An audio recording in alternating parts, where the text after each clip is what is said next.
اعوذ باللہ من الشیطان الرجیم، بسم اللہ الرحمن الرحیم۔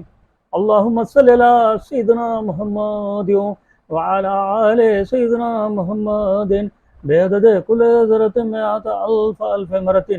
میرا آج کا موضوع ہے ہمارے پیارے نبی صلی اللہ علیہ وآلہ وسلم اللہ کے نبی اور اللہ کے رسول ہیں۔ یہ المستدرک کی حدیث ہے جو میں بیان کر رہا ہوں، والیوم ہے اس کا 5 اور صفحہ نمبر ہے 461 اور 462۔ یہ دیکھیے 461 اور 462، اس میں حدیث نمبر ہے 6584۔ یہ اس میں 461 سے شروع ہوتی ہے، 461 سے شروع ہوتی ہے یہاں سے اور اگلے پیج تک جاتی ہے، اور حدیث یہ ہے نیچے۔ یہ حدیث میں اس میں پڑھ کے سناتا ہوں۔ حضرت عمر بن ابسہ رضی اللہ تعالیٰ عنہ فرماتے ہیں، رسول اللہ صلی اللہ علیہ وآلہ وسلم کے اعلان نبوت کے اوائل میں یعنی شروع میں رسول اللہ صلی اللہ علیہ وآلہ وسلم کی بارگاہ میں حاضر ہوا۔ حضور صلی اللہ علیہ وآلہ وسلم ان دنوں چھپ کر تبلیغ کیا کرتے تھے۔ میں نے آپ صلی اللہ علیہ وآلہ وسلم سے آپ کا تعارف پوچھا۔ آپ صلی اللہ علیہ وآلہ وسلم نے فرمایا، میں نبی ہوں۔ میں نے پوچھا نبی کیا ہوتا ہے؟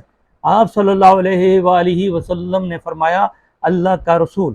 میں نے کہا کیا آپ کو اللہ تعالیٰ نے بھیجا ہے؟ آپ صلی اللہ علیہ وآلہ وسلم نے فرمایا، جی ہاں۔ میں نے کہا اللہ تعالیٰ نے آپ کو کیا دے کر بھیجا ہے؟ آپ صلی اللہ علیہ وآلہ وسلم نے فرمایا کہ یہ لوگ اللہ تعالیٰ کی عبادت کریں، بتوں کو توڑ دیں اور رشتہ داروں سے حسن و سلوک کریں۔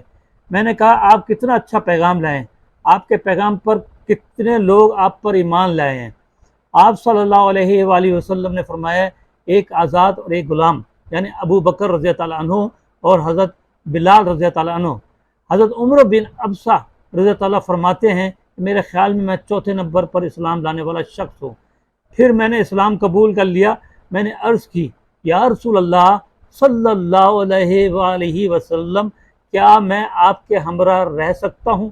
آپ صلی اللہ علیہ وآلہ وسلم نے فرمایا، نہیں، ابھی تم اپنے قبیلے میں چلے جاؤ، جب میں ظاہر ہو جاؤں تو چلے آنا۔ یہ دیکھیے، یہ حدیث المستدرک کے اندر موجود ہے، امام حاکم نے اس کو دیا ہے۔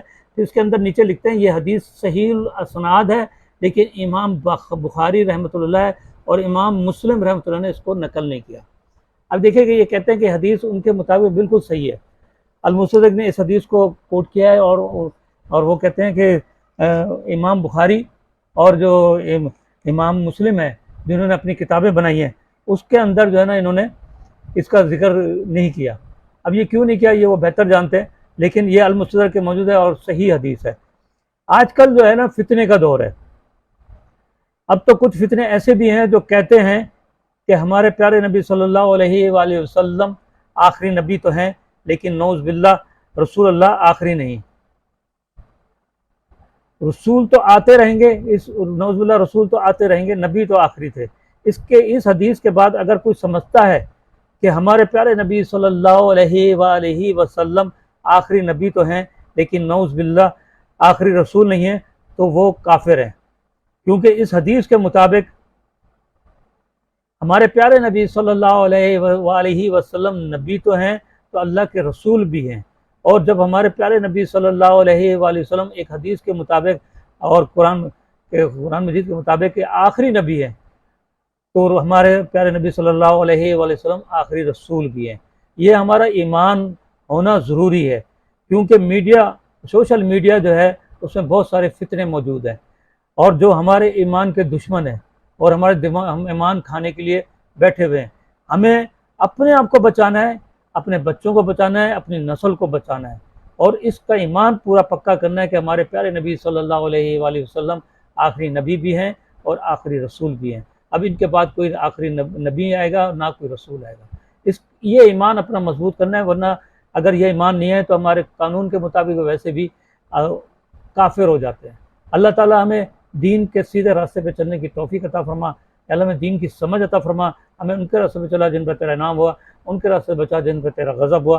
اللہم صلی علی سیدنا محمد وعلی آل سیدنا محمد بعدد کل حضرت میں آتا الف الف مرتن